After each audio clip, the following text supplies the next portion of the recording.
जय हिंद. लडाख सीमेवरून एक अतिशय चांगली बातमी समोर येते आहे की भारतीय सैन्य आणि चीनी सैन्य याच्यामध्ये एक वाटाघाटी झालेल्या आहेत आणि त्यामध्ये असं ठरलेलं आहे की दोन्ही सैन्य 5 मेच्या आधी ज्या ठिकाणी तैनात होती त्या ठिकाणी परत जातील. हा भारतीय सैन्याकरता आणि आपल्या देशाकरता एक मोठा विजय समजायला पाहिजे.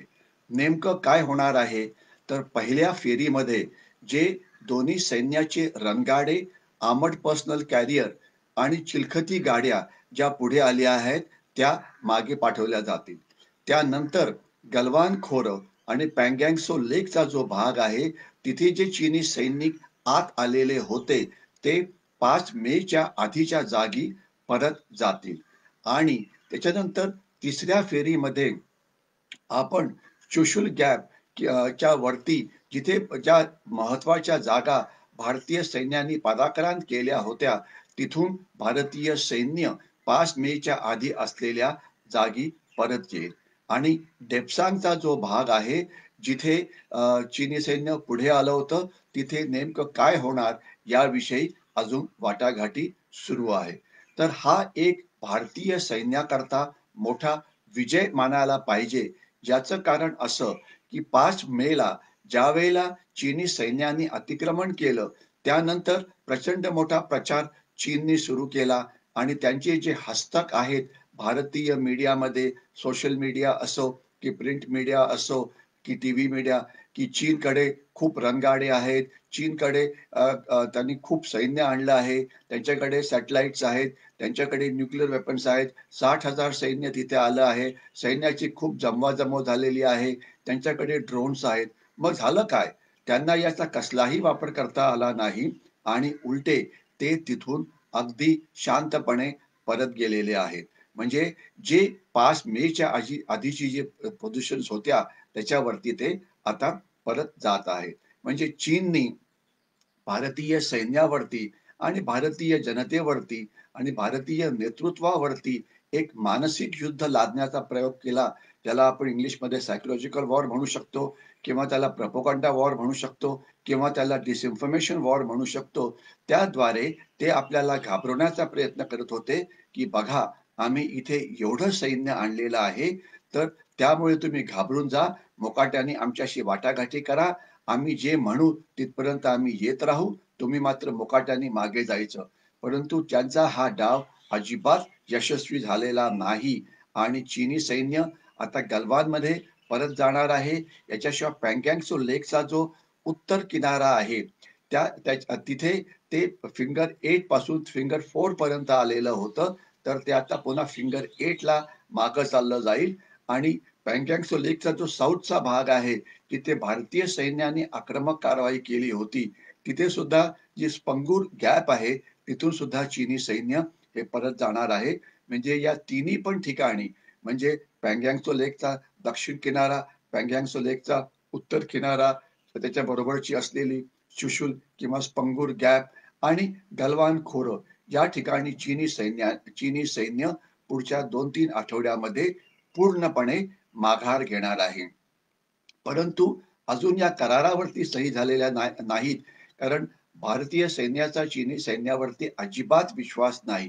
आणि आपल्याला आठवत असेल की असंच मागे जायचं ठरलं होतं गलवानमध्ये आणि ज्या वेळेला भारतीय सैन्याचे 16 बिहारचे कमांडिंग ऑफिसर तिथे चेक करायला गेले की चीनी सैन्य परत गेलं आहे की नाही तर त्यांच्यावरती प्राणघातक हल्ला केला गेला आणि त्यानंतर एक प्रसिद्ध अशी गलवानची लढाई लढली गेली की जी 14 आणि 15 जूनच्या रात्री लढली गेली, ज्यामध्ये आपण आपल्या 20 सैनिकांचं तिथे बलिदान दिलं परंतु चीनचे 100हून जास्त सैनिक तिथे मारले गेले आणि 1978 नंतर पहिल्या वेळा चीनी सैन्याचं रक्त हे त्यांच्या सीमेवरती सांडलं, ज्यामुळे चीनला एक प्रचंड असा मानसिक धक्का बसलेला होता. तर आता चीनी सैन्य परत चाललं आहे म्हणजे त्यांची दादागिरी, त्यांचं मानसिक युद्ध, त्यांचं दमदाटी करणं याचा काहीही उपयोग झाला नाही आणि ते आता परत चाललंय. फक्त जो भाग आहे डेप्सांगचा त्याच्यावर जिथे पहिले पेट्रोलिंग होत होतं, पेट्रोलिंग पॉइंट 14 टू 18 तिथून नेमकं काय होईल अजून ते या न्यूजमध्ये पुढे आलेलं नाहीये. मला खात्री आहे की तिथे सुद्धा जी पोझिशन 5 मेच्या आधी होती, ती पण तिथे पुन्हा एकदा अखत्यार केली जाईल. तर या सगळ्यांचं विश्लेषण आपण कसं करू शकतो?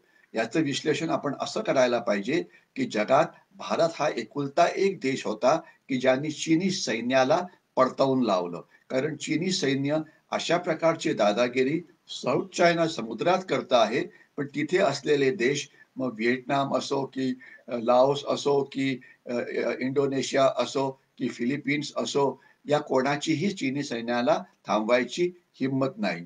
अशाच प्रकारची दादागिरी चीनी सैन्य जपानच्या समुद्रात करत आहे. जपान त्यांना प्रत्युत्तर देण्याचा प्रयत्न तर करतं, परंतु तिथे ॲक्चुअली लढाई ही झालेली नाही. अशाच प्रकारची दादागिरी चीनी सैन्य करण्याचा प्रयत्न करतं. तैवानच्या खाडीमध्ये जे तैवानच्या हद्दीमध्ये घुसखोरी करून दादागिरी करतात, तिथे सुद्धा त्यांना थांबवायची कुठल्याही देशाने हिंमत दाखवलेली नाही. अर्थात तैवानच्या एअरफोर्सनी त्यांचा पाठलाग जरूर केलेला आहे, परंतु त्यामध्ये कुठेही कधी लढाई झाली नाही.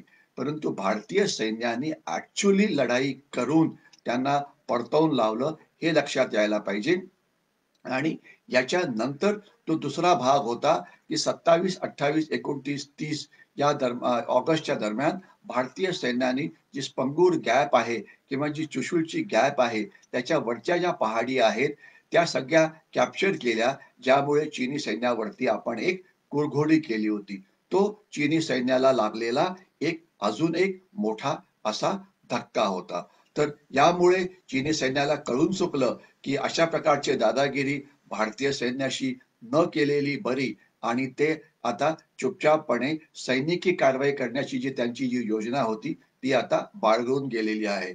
अनेक तज्ञ जे चीनला विकले गेले आहेत, त्यांनी सांगण्याचा प्रयत्न केला, की ज्यावेळेला अमेरिकेमध्ये इलेक्शन होतील, त्यावेळेला चीन हल्ला करेल. ज्यावेळेला हिवाळा सुरू होईल, त्यावेळेला चीन हल्ला करेल.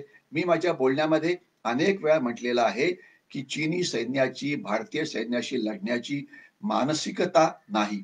त्यांच्याकडे मॉडर्न वेपन्स असतील, मॉडर्न शस्त्र असतील, परंतु त्यांना भारतीय सैन्य किती टफ आहे, त्यांचं ट्रेनिंग किती चांगलं आहे, त्यांचं नेतृत्व किती चांगलं आहे, याची कल्पना कळून चुकलेली आहे. म्हणून ते केवळ मानसिक युद्ध करून भारतीय सैन्याला पराभूत करण्याचा प्रयत्न करत होते, ज्यामध्ये त्यांना पूर्णपणे अपयश आलं. तर अर्थातच ही भारतीय सैन्याकरता हा एक मोठा विजय आहे आणि अर्थातच आपल्या देशाकरता सुद्धा हा एक मोठा विजय आहे. तर ही एक अतिशय चांगली बाब आहे, ज्याकरता आपण भारतीय सैन्याचं कौतुक हे करायलाच पाहिजे. आता हे नक्की होईल का? याच्यावरती अर्थातच भारतीय सैन्य लक्ष ठेवून आहे. गलवानसारखं पुन्हा लबाडी व्हायला नको. आपण अनआर्म्ड एरियल व्हेइकल्स किंवा ड्रोन्सच्या मदतीने त्यांच्यावरती लक्ष ठेवू आणि पुढच्या 1-1.5 महिन्यामध्ये हे एन्शुअर केलं जाईल, की चीनी सैन्य हे इथून परत जाईल. अजून एक कारण, की चीनी सैन्य इथून परत गेलं, याचं कारण असं, की आता लडाखमध्ये बर्फ पडायला सुरुवात झाली आहे. टेम्परेचर -30, -40 इतकं पोहोचलेलं आहे. तर त्याच्यामुळे चीनी सैनिकांचं तिथे मोठ्या प्रमाणामध्ये आजारपण हे सुरू झालं होतं. तर त्यामुळे चीनी सैन्याने मागे जायचं मान्य केलं. अर्थातच test of pudding lies in eating, म्हणजे चीनी सैन्य खरोखरच मागे गेल्यानंतरच आपण हा राऊंड जिंकला किंवा ही फेरी जिंकली असं आपल्याला जाहीर करता येईल. परंतु एवढं नक्की, की आपण चीनी सैनिकांच्या बरोबरचं हा राऊंड यावेळेला नक्कीच जिंकलेला आहे. याच्या पुढे काय होईल? आता तिथे बर्फ पडायला लागेल.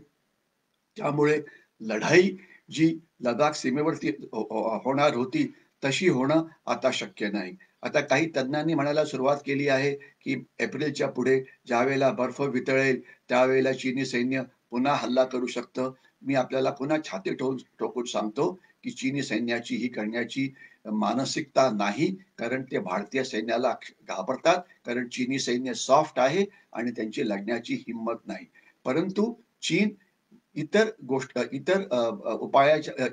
ज्या लढाईच्या ज्या पद्धती आहेत, त्याप्रमाणे मात्र लढाई ही करतच राहील, की ज्यामध्ये आर्थिक युद्ध आहे, ज्यामध्ये डिप्लोमॅटिक वॉरफेअर आहे, ज्यामध्ये कायद्याचं युद्ध आहे, ज्यामध्ये आपल्या शेजारच्या राष्ट्रांमध्ये घुसखोरी करून त्यांना आपल्याबरोबर भडकवायचा प्रयत्न आहे. यामध्ये आंतरराष्ट्रीय स्तरावरती भारताला त्रास देण्याचा प्रयत्न आहे. यामध्ये पाकिस्तानची मदत घेऊन काश्मीर खोऱ्यामध्ये दहशतवाद पुन्हा पुनर्जीवित करण्याचा प्रयत्न आहे. तर हे तर चालूच राहील. म्हणून चीन बरोबरची जी लढाई आहे ही अजून अनेक वर्ष चालणार आहे.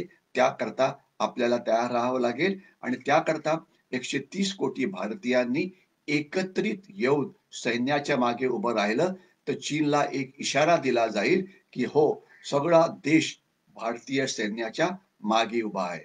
आणि दुसरी गोष्ट अशी की आता दिवाळी येणार आहे. मागच्या दिवाळीमध्ये चीनने 40,000 कोटी रुपयाचं सामान भारतात विकलं होतं आणि प्रचंड नफा कमावला होता. आणि आजचं जे लडाखचं जे अतिक्रमण आहे, आक्रमण त्यांनी जे केलेलं आहे, त्याकरता ते भारतीय जबाबदार आहे की ज्यांनी चीनी सामान हे विकत घेतलं होतं. तर आशा करूया यावेळेला सोशल मीडियावरती खूप मेसेजेस फिरत आहेत की चीनी वस्तूंवरती बहिष्कार घाला. त्याला पूर्णपणे यश मिळायला पाहिजे आणि चीनी वस्तूंवरती 100% बहिष्कार घालायला पाहिजे. आपल्याला दिवाळीकरता जे काही घ्यायचं ते केवळ भारतामध्ये बनलेलं असलं पाहिजे. एवढीच मी आपल्याला विनंती करतो आणि इथे थांबतो. आपल्याला दिवाळीच्या शुभेच्छा देऊन आणि भारतीय सैन्याचं पुन्हा एकदा अभिनंदन करू. जय हिंद.